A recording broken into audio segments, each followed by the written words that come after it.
VTS mall, വളരുന്ന ബന്ധം, തുടരുന്ന വിശ്വാസം. കിഴാറ്റൂർ കുടുംബാരോഗ്യ കേന്ദ്രത്തിൽ കണ്ണ് പരിശോധന ലക്ഷ്യമാക്കി വിഷൻ സെന്റർ പ്രവർത്തനം തുടങ്ങി. ഗ്രാമപഞ്ചായത്ത് പ്രസിഡന്റ് ജമീല ചാലിയത്തോടി സെന്ററിന്റെ ഉദ്ഘാടനം നിർവഹിച്ചു. മാസത്തിൽ ഒരിക്കലാണ് സെന്ററിൽ കണ്ണ് പരിശോധനയ്ക്കുള്ള സൗകര്യം ഉണ്ടായിരിക്കുക.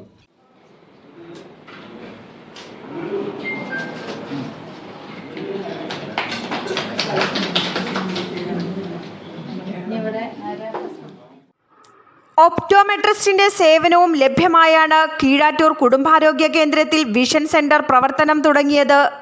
നിലവിൽ മാസത്തിലൊരിക്കലാണ് കേന്ദ്രത്തിന്റെ പ്രയോജനം പൊതുജനത്തിന് ലഭ്യമാവുകയുള്ളൂവെങ്കിലും എല്ലാ പ്രവൃത്തി ദിനങ്ങളിലും ലഭ്യമാകുന്നതിനുള്ള നടപടികൾ സ്വീകരിക്കുമെന്നും അധികൃതർ പറഞ്ഞു. ഫണ്ട് മാറ്റിവെക്കുമ്പോൾ പ്രധാനമായും നമ്മുടെ ആരോഗ്യ മേഖലയിലേക്ക് മുൻതൂക്കം കരുതി ഫണ്ട് മാറ്റിവെക്കും.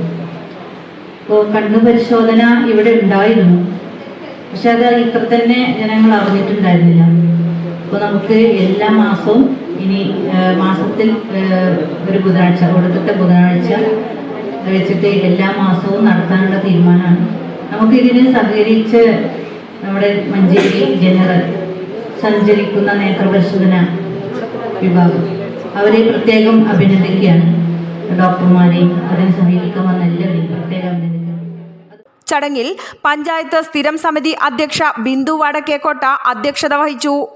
അംഗം PK Abdul Salam, medical officer TP Shameeramol, health inspector Shameel Babu, junior health inspector V Saleem, Anu, Joshma തുടങ്ങിയവർ പങ്കെടുത്തു. തുടർന്ന് മഞ്ചേരി മെഡിക്കൽ കോളേജ് ആശുപത്രിയിലെ സഞ്ചരിക്കുന്ന നേത്രരോഗ വിഭാഗത്തിന്റെ സഹകരണത്തോടെ സൗജന്യ നേത്ര പരിശോധന ക്യാമ്പും നടന്നു. 100-ലധികം പേർ ക്യാമ്പിൽ പങ്കെടുത്തു. Doctor Shameela, camp coordinator Shahul Hameed, Jaseela തുടങ്ങിയവർ ക്യാമ്പിന് നേതൃത്വം നൽകി. News bureau, Keezhattoor.